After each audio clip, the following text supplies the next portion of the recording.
Tonight, we slip into the creaky floorboards of suburban America, where tidy lawns hide something quietly monstrous beneath the surface. The air smells like fresh asphalt and overwatered grass. You stand in a cul-de-sac of seemingly identical houses where behind each beige garage door lives a family who, whether they know it or not, has been handed a financial time bomb. It ticks, not with the menace of metal and wires, but with fine print and teaser rates. The mortgage brokers smile wide, their pens gliding across contracts like ice skaters. Wall Street watches from above, not with binoculars, but with bundles of securities stitched from the debts of these cheerful homeowners. You don't know it yet, but these loans, these innocent-sounding subprimes, will eventually bring the world to its knees. So before you get comfortable, take a moment to like the video and subscribe, but only if you genuinely enjoy what I do here. And if you're still awake enough, drop your location and local time in the comments. I love seeing where and when you're tuning in from.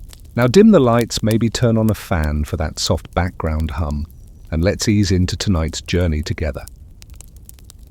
The seeds of the 2008 financial crisis weren't planted in a single office or even a single country. They were scattered across decades, but by the early 2000s they'd begun to sprout with alarming speed. You walk past rows of mortgage brokers, their desks glowing with computer screens, their fingers twitching like caffeinated gamblers at a Vegas slot machine. The game, subprime lending. That's where banks offered mortgages to people with questionable credit histories, people who, in another decade, wouldn't have made it past the receptionist. Why do it? Because these risky loans weren't held by the banks. No, they were sliced, diced, and repackaged into mortgage-backed securities, then sold off to investors hungry for high returns. Think of it like turning leftovers into a gourmet buffet, only nobody checked the expiration dates. And just like that, the housing market swelled. Everyone wanted in. If you bought a house today, it might be worth 10% more by Christmas. If your neighbor flipped theirs for a profit, you could too. Home ownership became less about stability and more about speculation. It wasn't just a roof over your head, it was a lottery ticket. By 2006, ninja loans were a thing. No income, no job, no assets. Seriously. You could get a loan just by having a pulse and the ability to fog a mirror. Historians still argue whether the worst of these practices were truly believed to be sustainable, or whether the financial sector knew the cards would crash and just didn't care. What's clear is that even the regulators were napping at the wheel. Alan Greenspan, then chairman of the Federal Reserve, had long championed deregulation. He trusted markets to self-correct. Spoiler alert, they didn't. You might pause at this point wondering how so many smart people got it so wrong. Well, imagine if every time you made a loan, you immediately sold it to someone else and got paid a bonus. Would you care if the borrower could repay in 30 years? Probably not. And what's worse, rating agencies like Moody's and S&P, who were supposed to warn investors of risk, were handing out AAA ratings like lollipops at a dentist's office. Mortgage-backed securities, many of them loaded with subprime loans, were labeled safe, like Titanic, safe. Meanwhile, financial institutions took it further with something called collateralized debt obligations, or CDOs. Think of it like making sausages from sausages. These were bundles of already bundled mortgage assets sliced into tranches and sold off again. The top tranches were considered safest, but the entire structure was an intricate stack of Jenga blocks, one wobbly foundation away from toppling.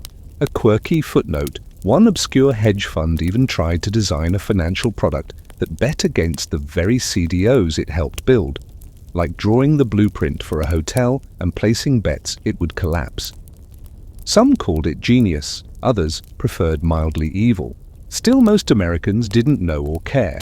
As long as house prices went up and banks kept lending, the illusion of prosperity held. You might imagine a couple in Phoenix refinancing their mortgage for the third time, taking out cash to redo the kitchen. A contractor in Miami flipping condos like hotcakes. Even teachers and nurses were dabbling in second homes. You can't blame them entirely. When all the experts are telling you the water's fine, you might not notice the sharks circling your ankles. But sharks there were. Behind the curtain, financial firms were leveraging themselves to obscene levels, sometimes borrowing $30 for every $1 in assets. All it took was a tiny crack in confidence, and the entire structure could implode. Still, you might ask, why didn't someone pull the brake? Why didn't regulators stop it before it got out of hand?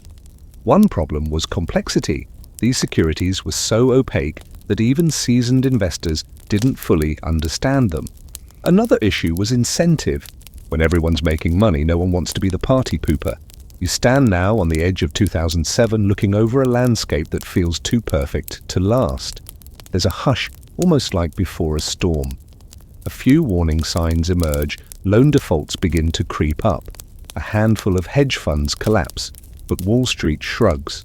One executive at Citigroup famously declared that as long as the music is playing, you've got to get up and dance. It was a metaphor that aged like milk.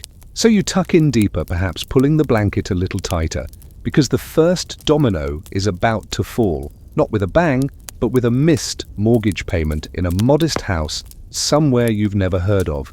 The unraveling will be slow but relentless, like a crack crawling across a frozen lake. You hover above the rooftops now, watching as the once vibrant glow of the housing market begins to flicker. Beneath your feet, American families still believe in the dream, the white picket fence, the backyard barbecue, the notion that home values always go up. But if you listen closely, you can hear the early creaks. Not loud, not panicked, just a soft groaning of a structure under too much pressure. And then, almost imperceptibly at first, the bubble begins to deflate. It's 2007, you're standing outside a beige stucco home in Las Vegas where the desert sun bakes driveways and optimism. A young couple had bought this home 2 years ago with zero money down and a teaser interest rate so low it practically begged them to sign. But the honeymoon ends, the rate resets, suddenly their monthly payment doubles, there's no safety net, they default. So does their neighbor and their neighbor's neighbor. This isn't a fluke, it's a trend. All across America, especially in speculative hotbeds like Phoenix, Miami, and Riverside, California, the dominoes are tipping. Houses that once sold in bidding wars now sit idle with faded for sale signs wilting in the lawn. Inventory piles up, prices fall. This was never supposed to happen. Real estate, they said, was the one safe bet. They're not making more land, remember. And yet here we are with enough empty homes to house every ghost in Scooby-Doo. The bubble wasn't just air, it was helium. Euphoric, light-headed belief that home values would never go down. But when prices started to dip, a feedback loop set in. Falling values meant borrowers were underwater, they owed more than the house was worth. So they walked away, foreclosures surged, entire neighborhoods once bustling became eerie rows of boarded windows and cracked driveways. Some streets earned nicknames like Foreclosure Alley, others, more sarcastically, were called Repo Row. Historians still debate when the bubble officially burst, but many trace the pinprick to early 2007 when New Century Financial, a big subprime lender, filed for bankruptcy. It was like watching a major amusement park suddenly shut down mid-ride. People were stuck, dangling, unsure whether to laugh or scream. The quirky detail here, banks started hiring people by the dozens just to mow the lawns of the properties they now owned. One company in Ohio specialized in foreclosure landscaping, a job category that hadn't even existed a year earlier. Somewhere between tragedy and absurdity, you find yourself watching hedge fund interns coordinate lawn care while the global economy begins to spin. Then there's Bear Stearns, a venerable firm with a history stretching back to the Great Depression. It finds itself drowning in exposure to bad mortgage bets. You walk through its offices in early 2008 and feel the tension in the air like a sauna built from spreadsheets and fear. By March, the firm is gone rescued by JP Morgan Chase in a fire sale brokered by the Federal Reserve. The price $2 per share. Later, bumped to $10, probably out of pity. But make no mistake, the confidence game is breaking. The illusion of endless growth has popped like an overinflated pool toy. Still, leaders try to keep the ship steady. The Fed slashes interest rates. Treasury officials make optimistic noises. Wall Street hosts conferences about weathering volatility. But behind the scenes, the suits are sweating through their Armani collars. Homeowners too begin to panic. You sit with one family in Cleveland who've been dutifully paying their mortgage only to find their home's value has plummeted by a third. They can't refinance, They can't sell, they just wait. The American dream, once painted in Norman Rockwell hues, now feels more like a Kafka short story. And in the background, politicians bicker about who's to blame. Is it greedy bankers, irresponsible borrowers, lax regulators? Maybe all of the above. This is where things shift from domestic to global. Because American banks had sold these bad mortgages all over the world, remember, to pension funds in Norway, to banks in Germany, to municipalities in Australia. Everyone bought in. Why? Because the ratings agencies said it was safe. And those three magical letters, 8A, were a universal lullaby. Investors everywhere fell asleep to the same dream. Now they were waking up to the same nightmare. Quirky side note, one German bank reportedly lost more money on American subprime mortgages than it ever made in the history of its US operations. That's like flying to Vegas, gambling away your house, then realizing you never even checked into the hotel. And just as the average person begins to feel the chill, corporate layoffs start to accelerate. Construction slows, car sales nosedive, shopping malls echo. You picture a stockbroker standing in the middle of a Best Buy, wondering why no one's buying 80-inch TVs on credit anymore. The vibe has shifted. Optimism curdles into unease. You lie back now aware that what was once considered isolated, risky loans in American suburbs has begun to seep into every corner of the financial system.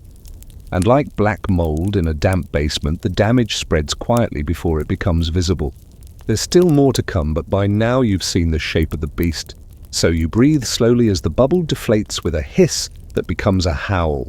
Because what was once wrapped in the gleam of profit is now unwrapped, exposed, and undeniably broken. The collapse hasn't yet hit its peak, but the floorboards are buckling, and somewhere someone still thinks it'll bounce back right height. The air tightens as you step into September 2008. The room feels colder, heavier. If the housing bubble was a slow-motion car crash, what comes next is the sudden screeching moment of impact. You're standing on Wall Street, not far from the bronze bull statue that's supposed to symbolize strength and resilience, but the only thing charging now is panic. It begins with whispers. Lehman Brothers. One of the oldest and most respected investment banks in America is in trouble. Not just a little trouble.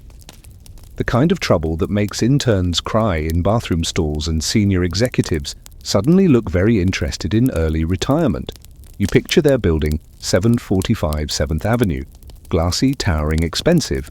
Inside, the atmosphere is electric with dread. Balance sheets are being reviewed, spreadsheets updated every 30 seconds, lawyers on speed dial, phones ring then fall silent. You sit in the boardroom, eyes flicker toward the Federal Reserve. Surely they'll step in. After all, they saved Bear Stearns. They bailed out Fannie Mae and Freddie Mac just days ago. The government won't let Lehman fall. Right. But they do, because this time they don't have the political stomach for another rescue. Treasury Secretary Hank Paulson lets the phone go quiet. Lehman files for bankruptcy on September 15, 2008, the largest bankruptcy in US history. $600 billion in assets, erased, gone. You can almost hear the ripple as it moves outward. Stocks plummet, banks freeze up, panic blooms like ink in water. Merrill Lynch, another titan, throws itself into the arms of Bank of America to avoid the same fate.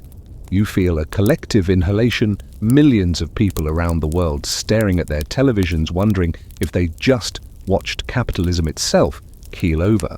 The quirky part, hours before the collapse, some Lehman employees were still getting haircuts in the in-house barbershop. One exec supposedly had just received a fresh cappuccino from the company's private cafe. History, as it turns out, rarely announces itself with ominous music. Sometimes it wears pinstripes and drinks espresso. As the week grinds on, the news worsens.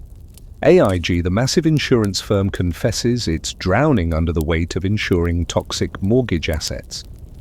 If it fails, the impact could be worse than Lehman. The government flips its stance. Unlike Lehman, AIG is too big to fail, so they're bailed out. $85 billion, then more. The numbers become absurd. You start to lose track. Is it billions, trillions, imaginary numbers?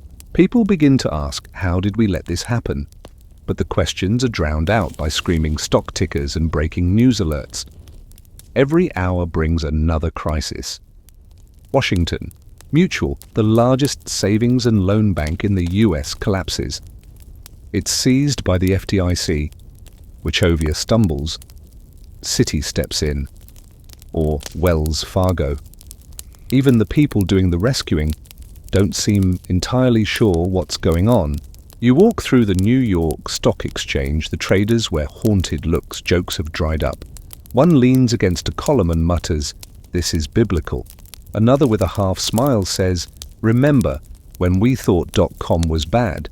Historians still argue whether the government should have let Lehman fail. Some say it was necessary to teach a lesson. Others believe it was the fatal error that turned a bad situation into a global catastrophe. In the streets you start to feel it, not just in the numbers but in people's lives. A couple in Atlanta tries to withdraw their savings from a bank just in case. A retiree in Portland watches her 401k shrink by 40% and wonders whether she'll ever retire at all. The media coins the term Great Recession, and people roll their eyes until they see the pink slips. Unemployment soars, not gradually but like a geyser.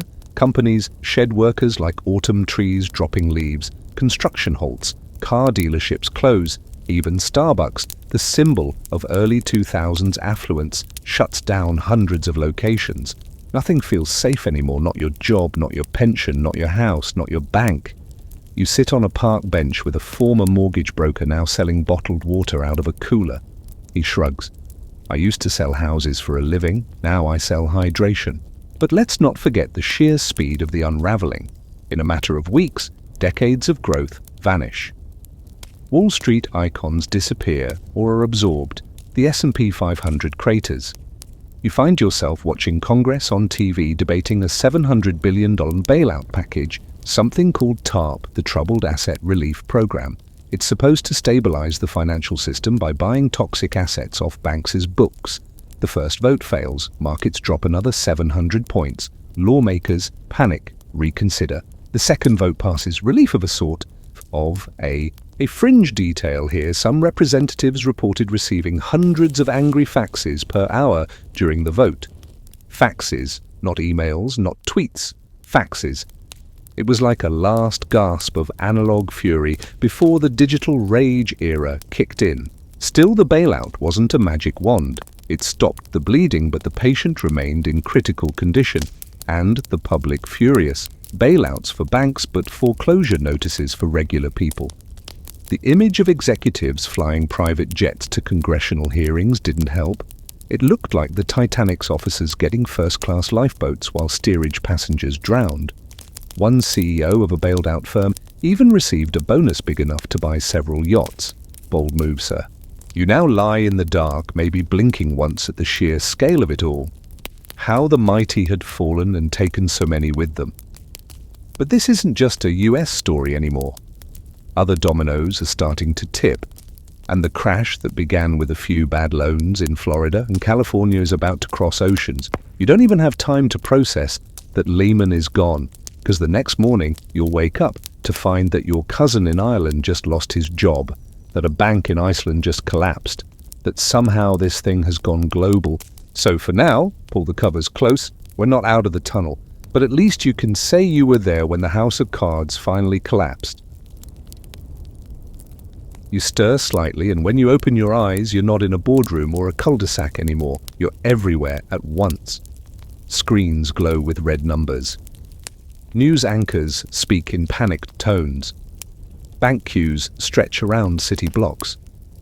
It's not just the brokers and bankers feeling the tremors, now it's regular people watching their savings shrink, their jobs vanish, their futures fog over. You've entered the panic phase. In the days and weeks after Lehman Brothers fell, markets convulsed like a body in shock. You're standing now inside the New York Stock Exchange as the closing bell rings, but no one moves. They just stare at the tickers bleeding across the walls. The Dow dropped 777 points in one day, still one of the largest single-day plunges in US history. Traders mumble like dazed passengers after a crash. How much did we just lose? Was it supposed to be that fast? What do we do now? The fear spreads far beyond Lower Manhattan. You blink, and now you're in London, where Royal Bank of Scotland teeters on collapse. In Tokyo, stocks plunge so fast that companies start buying their own shares just to halt the freefall. In Hong Kong, executives pace rooftop gardens wondering if their foreign investments are about to implode. And in Reykjavik, yes, even Iceland, entire banks collapse, taking the national economy with them. You imagine an island trying to restart its financial system with nothing but fishing boats and sheer optimism. One quirky moment stands out in October 2008. British officials used anti-terror laws, yes, anti-terror laws, to seize the assets of an Icelandic bank.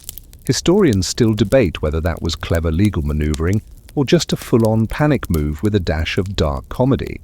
Back in the United States, it's not just markets unraveling, it's trust. Trust in government, trust in institutions, trust in that spreadsheet labeled retirement. You walk through a corporate office building in Chicago that's normally buzzing, but now feels ghosted. Every third cubicle is empty, not because of vacation, because people were laid off with cardboard boxes and half-hearted handshakes. Unemployment shoots upward with a vengeance. In 2007, it was around 5%. By 2009, it will peak near 10%. That might not sound catastrophic until you remember that's tens of millions of people. Fathers who can't pay rent, graduates who move back home, grandparents skipping medicine to cover heat. The pain is everywhere but uneven. African American and Latino communities suffer deeper job losses. Youth unemployment skyrockets. Temporary jobs replace careers. You're walking now through an elementary school in Ohio where teachers huddle to plan lessons, but this time not for students, for their colleagues, because half the staff just got pink slips. The music teacher cried in the hallway. The librarian packed up her desk during recess. You sit in the janitor's closet where someone's scribbled "hope is expensive" on the wall. Meanwhile, in the media, every headline is breathless. Every talking head wears a furrowed brow. Words like meltdown and crisis are thrown around so often they begin to lose their sting. But make no mistake, people are terrified.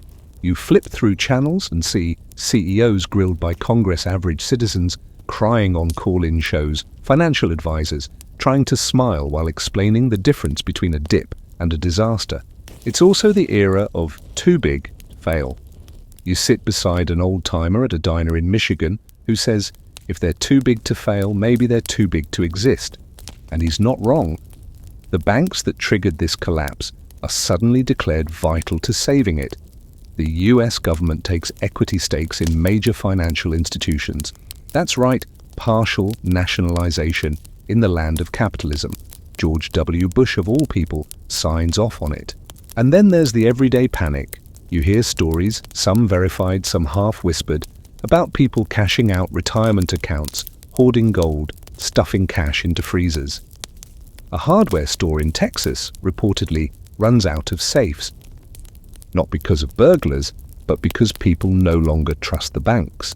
You can almost smell the anxiety sour, constant like burnt toast that no one wants to throw away. Historians still argue whether the public's reaction was overblown or justified. Some say the panic made things worse, a self-fulfilling prophecy. Others argue it was a rational response to institutions that had clearly failed. Either way, the panic phase becomes the glue that binds the crisis together.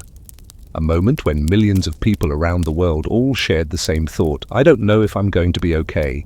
There are lighter oddities too. One luxury brand saw a brief spike in handbag sales. Why? Because some wealthy folks figured if their cash was going to disappear, they might as well get a purse out of it. One man in Florida converted his stock portfolio into rare vintage guitars. Another bought a boat, then lived on it after his house was foreclosed. You drift now through headlines and timelines almost too fast to process.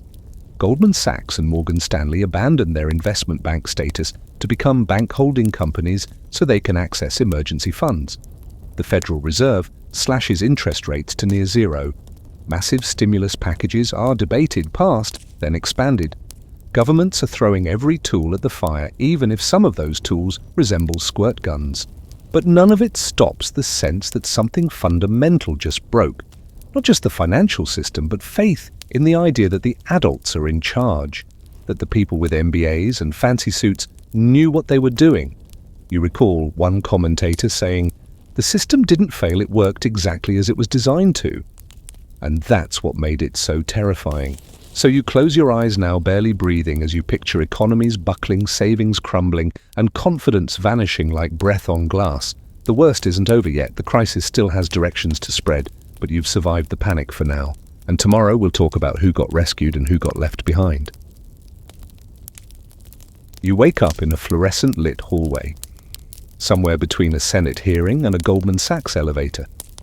The world hasn't ended, but it's been reshaped by fear, by politics, and by spreadsheets with more zeros than cents. The collapse may have frozen the gears of capitalism, but now the machine is being yanked back into motion by a rather strange cocktail: emergency cash, infusions, nationalized debts, and somehow record-breaking bonuses. Welcome to the era of bailouts, bonuses, and backlash. You're seated in the House Financial Services Committee chamber, where executives from America's biggest banks have been summoned to explain themselves. They adjust their ties, they clear their throats. One congressman asks, "Why should we give you money when you lost all of yours?" A fair question. The reply is a tightrope walk between apology and arrogance. If we fail, everything else fails. You glance over and notice one CEO doodling in the margin of his testimony. The US government launches TARP, the Troubled Asset Relief Program, with $700 billion on the table. You picture stacks of money so high they'd crush the average filing cabinet. The program isn't just for banks, it's for AIG, General Motors, Chrysler. Institutions once held up as examples of American innovation now need a taxpayer lifeline. The terms: vague, oversight, weak, public reaction, nuclear. At a diner in Pittsburgh, someone slams down their newspaper. They bailed out Wall Street and left Main Street to drown. You nod because it's hard to argue. Homeowners are still being foreclosed on at record rates. Renters are evicted because their landlords went under. But bank executives, they're receiving retention bonuses. That's right, extra money to stick around the companies they just crashed. A quirky little subplot: Citigroup, after receiving billions in bailout funds, almost bought a $50 million corporate jet. They cancelled it only after a public relations firestorm and a phone call from the White House. Historians still argue whether this was tone deafness or just the normal rhythm of a system that had never truly been humbled. You visit the neighborhood's hardest hit places like Stockton, California, and Detroit, Michigan, where entire blocks are empty. Not just the homes, but the schools, the grocery stores, the churches. The economic collapse wasn't theoretical here. It was written in boarded windows and rusty fences. You watch local officials try to keep public services running as their budgets shrink like wool sweaters in a hot wash. Layoffs hit cops, teachers, sanitation workers. You picture a city government running on fumes and good intentions. Meanwhile, the Federal Reserve unleashes unprecedented measures, not just interest rate cuts, but something called quantitative easing. That's when they essentially print money to buy government bonds, injecting liquidity into the system. It sounds complicated, but it's really just a high-stakes version of pumping air into a collapsing, bouncy castle. The hope is that if you fill it fast enough, the kids won't notice. And the backlash comes quickly. You stand at the edge of Zuccotti Park in New York City in the fall of 2011. Tents flap in the wind. Protesters chant sleep draw signs. We are the 99%, they say. Banks got bailed out, we got sold out. It's not just anger, it's a movement. Occupy Wall Street is chaotic, decentralized, and endlessly debated. Some say it changed everything, others say it changed nothing. But it captured a moment when the public stopped being confused and started getting mad.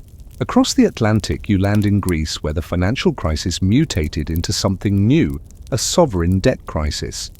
Years of overspending, tax evasion, and structural inefficiency catch up with the Greek economy, just as the global downturn guts its tourism and exports. The government admits it's been understating deficits. Confidence evaporates. Bond yields spike. Austerity begins. You walk through Athens as protests turn to riots. Tear gas fills the air near Syntagma Square. Pensioners clash with police. The EU and IMF step in with loans under strict conditions. Greece must cut spending, raise taxes, sell assets. The people call it economic colonialism. And they're not alone. Spain, Portugal, Ireland, they all tumble into crises of their own. The continent scrambles to protect the euro, but you can hear the seams stretching. One fringe anecdote in Iceland: rather than bail out their big banks, voters chose a different path. They let them fail, jailed some executives, and started over. A rare moment when the public said no to saving the system. It didn't fix everything, but it offered an alternate headline. The people rejected the bailout and survived. In the US, meanwhile, the bad guys never seem to get punished. No major bank executives go to jail. Fines are issued, but they're often smaller than the profits earned from the misconduct. You sit in on one settlement meeting where lawyers argue over whether to admit wrongdoing. They don't. The stock price goes up the next day. Historians still argue whether the bailouts prevented a second Great Depression or simply reinforced moral hazard, teaching the financial sector that it can gamble, big fail hard, and still collect a reward. It's the kind of lesson that doesn't show up in textbooks but lingers in every trader's smirk. You fly now to Washington, where new legislation starts taking shape. The Dodd-Frank Act aims to reform the financial system, create watchdogs, increase transparency. It's a brick-thick bill filled with rules, loopholes, and legal jargon. Bankers hate it. Reformers call it toothless. Years later, parts of it will be repealed, but in this moment it represents a hopeful pause, a whisper of accountability. Meanwhile, the economy begins to stir. It's not recovery, it's more like waking up with a hangover. Jobs return slowly. Home prices stabilize in some areas, the stock market rebounds, but the scars are deep. Inequality widens. A generation of millennials enters the workforce during the worst job market in decades. They're labeled lazy, but they're just unlucky. You close your eyes again as the anger simmers, the bonuses stack, and the bailouts fade from memory. But you remember. Because once you've seen the gears beneath the machine, it's hard to forget who's pulling the levers and who's left clinging to the edge. You find yourself floating backward now, not to escape the crisis, but to understand how the fuse was ever lit in the first place. To grasp the full tragedy of 2008, you need to rewind the tape to the policies, ideologies, and polite delusions that made disaster not just possible, but likely. This isn't a story about one bad year. It's about how we built a system that begged for collapse and then acted surprised when it happened. You land gently in the early 1980s, just in time to hear President Ronald Reagan declare that government is not the solution to our problem. Government is the problem. It's a catchy line, sure, but it also ushers in a new era of deregulation. The belief that markets know best, that if you remove the red tape, prosperity will follow. You picture regulators walking out of the room, leaving the bankers alone with the cookie jar. Some glance at the door, others don't bother. The Glass-Steagall Act, which once kept commercial banks and investment banks apart like fussy siblings, is repealed in 1999 under President Clinton. The rationale: it's outdated, let them mingle, let innovation bloom. And it does at first. But it's the kind of innovation that turns mortgages into tradable bonds and risk into a product. You watch suits in high-rises pour over complex financial instruments with names like synthetic CDOs, as if adding syllables makes them safer. Alan Greenspan, the so-called maestro of the economy, holds court at the Federal Reserve. He keeps interest rates low, believing the free market will self-correct. Historians still argue whether he was willfully blind or just a true believer in laissez-faire ideology. Either way, you hear the echoes of his famous confession to Congress in 2008. I found a flaw in the model that I perceived as the critical functioning structure that defines how the world works. That's economist speak for oops. You drift through think tanks, policy roundtables, and hedge fund retreats. A culture forms one that equates complexity with genius and regulation with backwardness. There's a famous line that gets passed around on trading floors: if you're not leveraging, you're leaving money on the table. Risk isn't just tolerated, it's glorified. Every firm wants to be the next Goldman. Every mortgage is a data point, not a family. You look at a room full of quants who built mathematical models for mortgage risk without ever visiting a single house. One quirky tidbit: some of these models assumed that home prices in different regions of the US were uncorrelated. That is, if prices fell in California, they wouldn't fall in Florida, which is a bit like saying if your kitchen is on fire, your bathroom should be fine. Technically possible, hilariously wrong. Regulators. They're often outgunned, outspent, and outdated. One ex-SEC employee said their computers still ran on floppy disks well into the 2000s. You imagine a system where hedge funds have predictive AI and the watchdogs are playing Minesweeper. No contest. You flash forward to 2004 when the Securities and Exchange Commission changes its rules to allow investment banks to hold more debt, much more. Leverage ratios explode. Suddenly Wall Street is walking a tightrope blindfolded with a martini in one hand and a suitcase full of derivatives in the other. But it wasn't just Wall Street. Government-sponsored enterprises like Fannie Mae and Freddie Mac, created to support affordable housing, start chasing profits too. They load up on mortgage-backed securities. You sit in on a strategy meeting where someone says we can't compete unless we take more risk. They nod, and so the engine revs louder.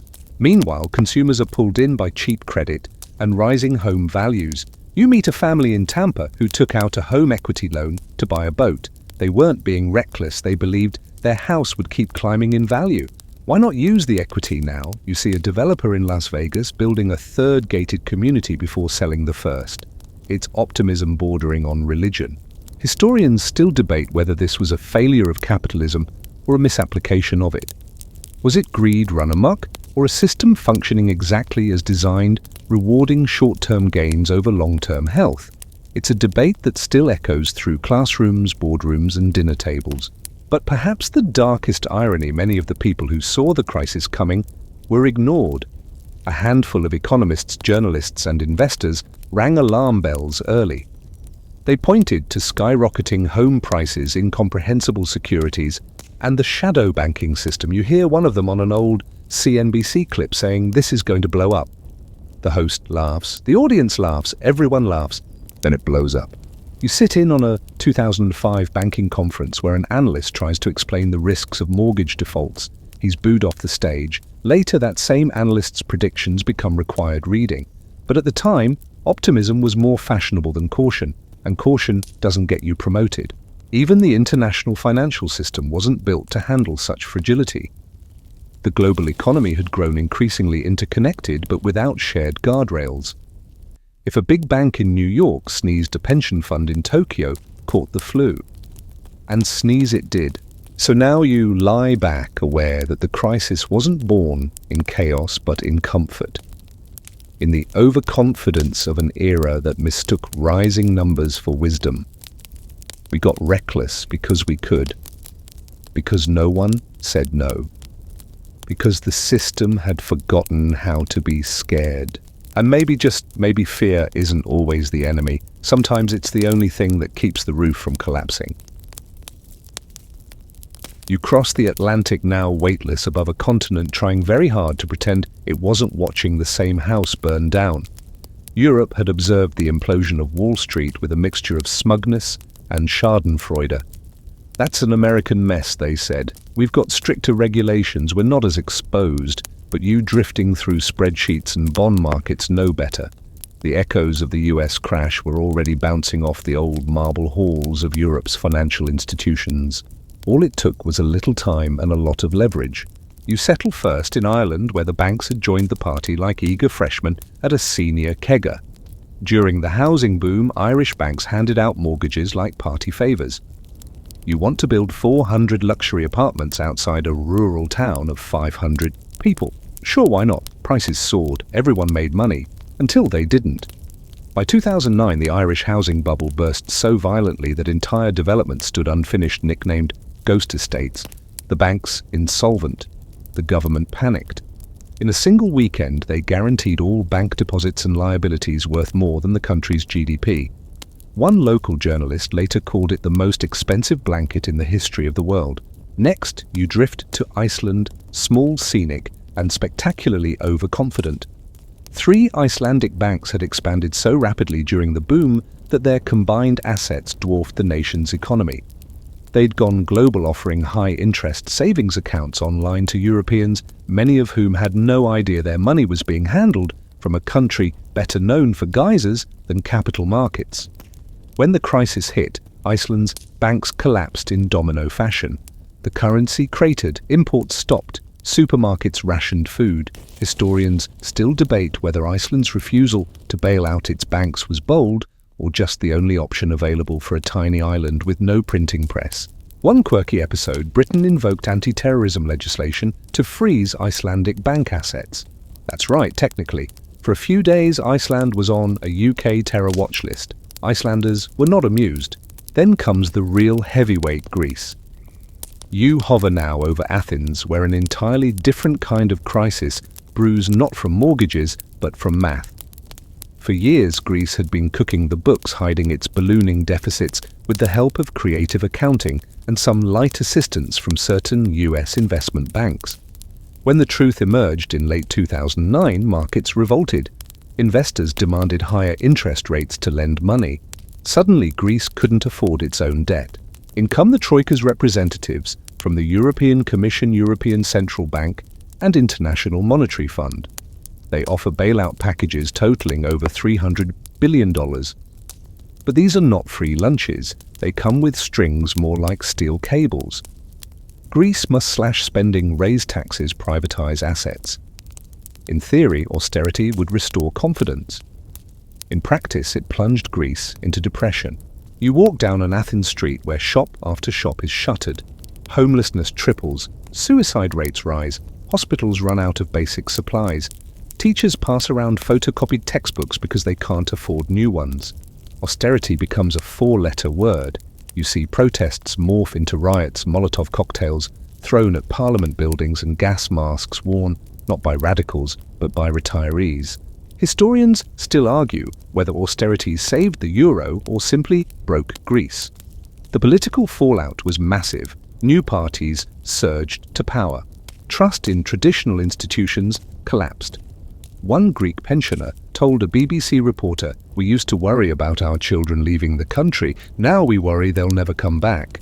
Across Europe, the same script plays out. Spain sees youth unemployment soar past 50%. In Portugal, government workers take pay cuts and watch services shrink. In Italy, technocratic governments replace elected ones. Even Germany's stoic, efficient Germany feels the chill. Its banks had loaned billions to struggling southern nations.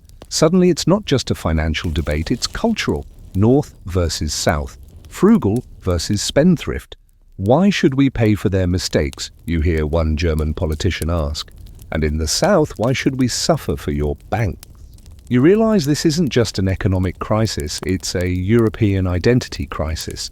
The euro, introduced with so much hope in 1999, now feels like a handcuff. To some, a lifeline, to others, there's no easy way out. Unlike the US, where the federal government can move quickly, Europe is a slow ship with many captains. Every solution requires consensus, compromise, and translation. Quirky detail. In 2012, during a particularly tense summit, the Italian Prime Minister reportedly brought his own interpreter, not to help him understand others, but to make sure he was correctly understood. You imagine a room where even the rescue plans need rescuing. And yet through all this, global finance soldiers on. Bankers in London and Frankfurt still rake in bonuses. Stock markets rebound faster than job markets. The rich, as always, find lifeboats. You drift now to the World Economic Forum in Davos, Switzerland, where elite politicians and billionaires sip cocktails and discuss inclusive recovery in rooms with gold-plated doorknobs. Outside, protesters chant in the snow. The divide between rhetoric and reality feels like a chasm. You hear a speaker say, "We must learn from this crisis." You wonder if anyone took notes. As the European crisis smolders, the US slowly steadies. But the illusion of decoupled economies has been shattered. From Shanghai to São Paulo, Reykjavik to Rome, the lesson is the same. When one financial giant sneezes, everyone else doesn't just catch a cold, they collapse in the hallway clutching their chest. So you lie, still feeling the weight of a continent that thought it was immune, only to find it had been sipping from the same poisoned well. There's more fallout to come. But the myth of economic independence. That's gone. Permanently. You're drifting now toward the equator, weightless but weary, because the crisis hasn't finished sweeping the map. While most eyes remained fixed on Wall Street and the capitals of Europe, something quieter but no less devastating was unfolding across the global south. Countries that had played little or no part in crafting the disaster found themselves dragged into its undertow anyway. You arrive in these regions not with a crash, but with a slow choke, credit drying up, currencies wobbling, and dreams fading like old paint on a tin roof. First stop, Brazil. Just months before the crash, it was being hailed as one of the new global powerhouses, part of the BRICS club, along with Russia, India, China, and South Africa. Economic growth was strong. The middle class was expanding. But when the financial crisis hits, exports plummet, commodity prices crash, factories slow, then stop, steel workers and dock loaders are laid off, foreign investors pull back like nervous turtles. Suddenly the headlines shift from Brazil rising to Brazil bracing. Then you drift toward Asia, where some countries fare better than others, but no one escapes completely. In Indonesia, the shock is felt through collapsing exports and crumbling investor confidence.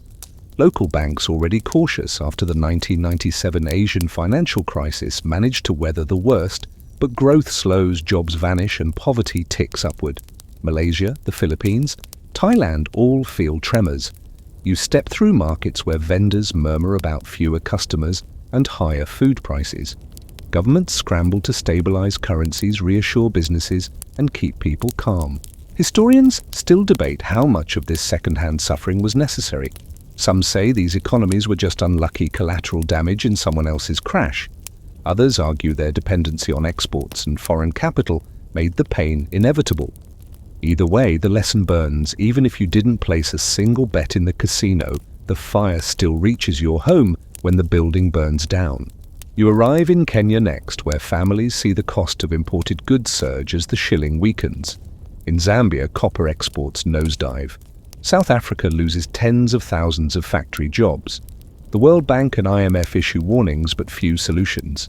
Aid dries up just when it's needed most. The oddity: some nations with less integration into global finance weather the storm better. In this twisted moment, being financially isolated becomes a strange kind of protection, like missing the party that ends in a brawl. You hover now above garment factories in Bangladesh, where Western demand for cheap clothing drops sharply. Orders are cancelled. Workers, mostly its women, are sent home. In Vietnam, shrimp exports collapse as US consumers tighten their belts. A factory manager jokes grimly, "We always heard the US was too big to fail. Turns out they failed just fine. We're the ones choking on it." The truly frustrating part: many of these countries had done the right things. They'd followed IMF advice, balanced their budgets, attracted foreign capital, improved governance. But when the crisis came, that same capital vanished almost overnight. No thank you, no warning, no parachutes. You imagine an entire economic classroom where the top students are punished for sitting next to the troublemakers. You find yourself walking through informal settlements in Nairobi, favelas in Rio, barangays in Manila. The crisis doesn't hit here with crashing banks, it hits in the form of skipped meals, school dropouts, and medication left unpurchased. People adapt because they must. Families cram into smaller homes, children help with side hustles, churches and temples distribute food, and always a thread of quiet dignity: we didn't make this mess, but we're cleaning it up anyway. There's one oddly poetic scene. You pause in a Vietnamese farmer planting rice by hand, ankle deep in water, while a nearby radio broadcasts news about collapsing hedge funds. The contrast is almost laughable. The radio voice talks of derivatives, liquidity, CDS spreads. The farmer straightens her back, wipes sweat from her brow, and mutters, "Rich people problems." But even in the midst of suffering, there are surprising moments of resilience. In Latin America, some governments launch stimulus programs. In Africa, regional banks step up where global lenders hesitate. In Asia, countries re-examine trade dependencies and seek to diversify. And everywhere people learn a hard truth: the global financial system is not a safety net. It's a trampoline, great if you're already up, but painful if you're falling. Historians still argue whether the crisis widened the North-South divide or merely exposed its persistence. The optimists say it sparked a new awareness, a call for more inclusive global governance. The pessimists say it just reinforced the hierarchy. When the powerful fall, they're rescued. When the vulnerable fall, they're forgotten. You drift now to an economic summit in a coastal African city where finance ministers from developing nations are politely fuming. One leans into the microphone and says, "We've been told for decades to open our economies to the world. Well, we did. And now the world has closed the door on us." There's polite applause, some uncomfortable shifting in chairs, but the room understands. And what of China? The giant whose role in global finance would only grow in the years to come. It acted quickly during the crisis, launching a $586 billion stimulus package, building railways, housing, and infrastructure at breakneck speed. That move not only stabilized China's economy, but lifted others who relied on its demand. You can almost feel the world pivot slowly, almost imperceptibly, toward Beijing. A shift that would have consequences long after the recession officially ended. But for now you lie still aware of the quiet wreckage across countries that had nothing to do with subprime mortgages or Wall Street bonuses. The crisis did not flatten the world. It reminded us just how uneven it is, and that when the big players gamble and lose, the little ones often pay the bill. So breathe gently. The worst waves have passed, but the aftershocks still ripple through small economies, fragile currencies, and families far removed from the boardrooms where this all began. You lie still now, but the world is restless. From New York to Nairobi, Athens to Manila, something has shifted, not just in the stock market or the housing sector, but in the collective mood. The collapse of 2008 didn't just destroy wealth, it destroyed narratives. The story of progress, of meritocracy, of institutions that protect and reward the deserving, all of it cracked. And in that broken silence, new voices began to rise, some angry, some hopeful, most uncertain. You're standing in Zuccotti Park again, but this time the crowd has doubled. The signs more confident, the chants more rhythmic. It's the autumn of 2011 and Occupy Wall Street has caught fire.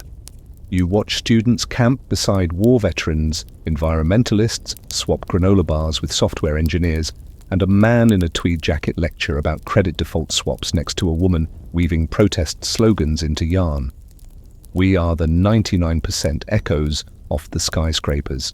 What began as a protest against economic inequality turns into a global movement. Cities around the world, London, Madrid, Seoul, Sydney, sprout their own versions. You walk through tents pitched outside cathedrals and courthouses. Makeshift libraries emerge. Kitchen stations serve lentil soup to strangers. It's messy, often leaderless, and sometimes naive, but undeniably sincere. Historians still argue whether Occupy achieved anything concrete, but you can't deny it changed the language. Inequality became a headline word, no longer hidden in academic journals. You peer into newsrooms where editors now commission stories on wealth gaps, tax havens, and CEO pay ratios. You step into classrooms where students who once dreamed of Wall Street jobs now question the system altogether. A quiet rebellion brews, not revolutionary, not violent, but persistent. The idea that maybe, just maybe, capitalism needs a hard reboot. Meanwhile, the politics of backlash begins to take shape. You land in a small Ohio town where the factory closed in 2009 and never reopened. The diner is quiet. A man at the counter mutters, "They saved the banks, not us." He's not reading Marx, he's watching cable news, flipping between outrage and resignation. The 2008 crisis didn't just cost him his job, it stripped away his faith. You cross the Atlantic to see a different kind of backlash. In the UK, austerity becomes the policy of the day. Budget cuts slash through public services, libraries close, arts funding dries up, councils outsource everything from trash collection to care homes. The justification, responsibility. The reality, the poor pay for a crisis the rich caused. You walk beside a nurse in London whose hours have been cut. She's still caring for patients, but now buys her own gloves. You visit a single mother in Birmingham who's told her housing benefit is being reduced because of the bedroom tax. You overhear a child ask whether austerity is a type of medicine. In Spain, you join a crowd marching through Madrid. They carry signs reading "Indignados the outraged." They chant not just about joblessness, but dignity. Youth unemployment hovers near 50%. An entire generation feels benched before they've even entered the game. One quirky moment, a group of protesters in Barcelona set up a free bank of time where people trade hours of work instead of money. A haircut for a music lesson, a legal consultation for babysitting. It's part protest, part utopia, and entirely a response to being locked out of a system that promised them everything and delivered debt. Back in the US, the Tea Party rises on the right, fueled by outrage at government bailouts and mistrust of Washington elites. It's a different flavor of anger, but it comes from a similar wound, a sense that the system has tilted, that someone else, someone unseen, is always rigging the game. Historians still debate whether the populism that bloomed in the 2010s was born in 2008 or merely accelerated by it. But you see the line clearly now. The crisis sowed disillusionment. Disillusionment opened the door to rage. Rage invited extremes. You visit campaign rallies where phrases like "drain the swamp" and "take back control" resonate louder than policy. You hear calls to build walls, close borders, scrap trade deals. Globalism, once the gospel of economists, becomes a punching bag. People want local, they want familiar, they want revenge. The 2008 crisis didn't invent political anger, but it gave it fuel, direction, and vocabulary. You can almost hear the tectonic plates grinding beneath democracies across the world. Institutions bend, centrist parties crumble, new movements emerge, some progressive, some authoritarian, all born from the same collapse of confidence. Quirky footnote. In Iceland, a comedian becomes mayor of Reykjavik in 2010 by running as a joke candidate. His party's name, the Best Party. His campaign promise: "We'll only promise what we can't deliver." He wins. Sometimes satire makes more sense than reality. And yet amidst all this unrest there are seeds of change. You see workers organizing for better conditions, students demanding tuition reform, voters electing candidates who say the words corporate accountability with a straight face. Change doesn't march in a straight line, but it marches. You return to the homes of those who lost everything. Some have rebuilt. Others never recovered. But almost all of them, when asked, say the same thing: we just don't trust them anymore. Them meaning politicians. Them meaning banks. Them meaning anyone in a suit who claims to have the answers. So you lie back once more, listening not just to the echoes of the crash, but to the murmurs of everything it set in motion. This wasn't just a financial crisis. It was a mirror. And when the world looked in, it didn't like what it saw. And now you arrive not at the end of the story, but at the uneasy present. The smoke has cleared, but the ground still smoulders. The skyscrapers of Wall Street are still standing. The banks are still banking. The stock market has not only recovered, but soared. And yet as you float through the modern landscape, you sense something brittle beneath the shine. Are we any safer now? That's the question whispering through every quarterly report, every mortgage application, every nervously worded Federal Reserve press release. You begin in Washington, D.C., where the Dodd-Frank Act passed in 2010 was meant to prevent another collapse. It created the Consumer Financial Protection Bureau, set new rules for capital reserves, and called for greater transparency in derivatives. You peer into conference rooms where regulators debate stress tests and liquidity coverage ratios. You listen as bankers sigh through compliance training, clicking next on mandatory online modules they probably won't remember. But over the years, parts of Dodd-Frank are rolled back. In 2018, smaller banks successfully lobby for exemptions. Too big to fail is quietly rebranded as too complicated to regulate. You wonder if the fire code was loosened after a major blaze, would anyone really feel safe lighting candles again? Then there's shadow banking, a polite term for financial activity that happens outside traditional banking institutions. Hedge funds, private equity, money market funds, less oversight, more innovation. You walk through a conference in Las Vegas where these players gather under neon lights, sipping craft cocktails and discussing non-bank liquidity provision like it's a new wellness trend. Feels familiar, a little too familiar. Historians still argue whether the reforms of the 2010s addressed the root causes or just rearranged the surface. There are fewer subprime loans, yes, but corporate debt is higher than ever. Stock buybacks reach record levels, inequality balloons. You don't need a PhD in economics to see that the recovery has been uneven. If the top survived in yachts, the bottom is still paddling in life vests. You drift to Silicon Valley, where tech companies now command the throne once occupied by banks. Google, Apple, Amazon, trillion-dollar giants with influence that dwarfs most governments. Financial technology, or fintech, is booming. Apps let people trade stocks, invest in crypto, borrow money, all from their phones. Access, sure, but also risk. A new wave of retail investors enter the game with zero experience and lots of adrenaline. You hear echoes of 2008 in the meme stock rallies, in crypto crashes, in the collapse of overhyped startups that raised billions with little more than a pitch deck and a dream. And speaking of crypto, yes, you float now through server farms mining digital coins, through blockchain meetups and NFT expos. Some see this as the antidote to centralized banking. Others, just a shinier casino. Remember, the guy who once said real estate could only go up. He now says the same thing about digital apes in sunglasses. Then came COVID-19, a global health crisis, yes, but also a financial one. Governments printed trillions, central banks cut rates even lower than before, and financial markets surged, while millions lost their jobs. You sit in on a Zoom call where economists nervously admit they don't know what happens next. Inflation rises, interest rates spike, debt becomes heavy again. Is this the same movie or a reboot? Quirky footnote: in 2021, the value of Dogecoin, a cryptocurrency invented as a joke, briefly soared past that of Ford Motor Company. Historians may someday call this a symbolic moment, or maybe they'll just sigh. You're back on Wall Street now, watching a new generation of traders walk past the old stock tickers. Many were kids during the crisis. Some watched their parents lose homes.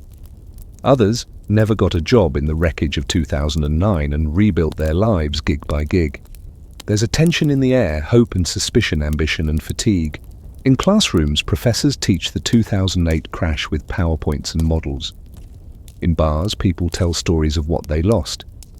In novels and films, the crisis becomes a backdrop, a villain, a lesson, a ghost. But the system itself, it survived. And maybe that's the most unsettling part. You sit beside a software engineer in San Francisco who earns 6 figures but still can't afford a home. You ride a subway with a school teacher in New York who rents a room from a friend and still has student debt. You scroll through social media posts about housing crises, wealth gaps, corporate lobbying. People aren't panicking, they're simmering, and still the markets rise for now. So, are we safer? Maybe in some ways the most obvious flaws were patched, but the deeper instincts, the incentives to chase yield to game, the system to assume someone else will clean up the mess, those remain. We trimmed the weeds, but the roots are still tangled. Historians will keep dissecting the 2008 crisis for decades. Its warnings ignored, its lessons misunderstood, its consequences still unfolding.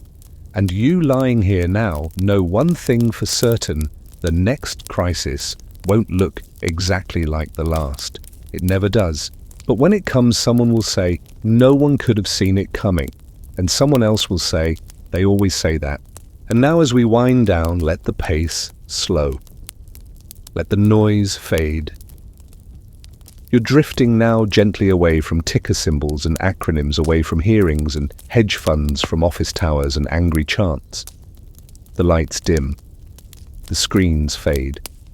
The graphs and numbers melt into a soft blur, like fog rolling across an empty harbor. There's no crisis here. Just quiet. You breathe slower now, each inhale less rushed, each exhale more forgiving. You picture the faces of those you met along this journey, not the executives or politicians, but the schoolteacher, the unemployed steelworker, the couple who refinanced their dream into a nightmare. You carry them with you, not in fear, in recognition. Because beneath all the numbers and headlines, the true story of any crisis is always human. It's told in late-night worries, cancelled vacations, missed meals, hopeful resumes sent into the void. But it's also told in resilience, in rebuilding, in starting again. You picture a shuttered home reopened, a mother finding a new job, a child who will never know how close things came to falling apart. And that perhaps is the real legacy, not what failed, but what endured. You're safe now. The system may still be flawed, the future still uncertain, but here, in this quiet moment, none of that can touch you.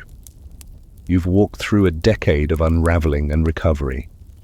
And you've arrived not unchanged, but unshaken. So close your eyes. Let the last echoes of the market fall silent. Let the suits and statistics fade.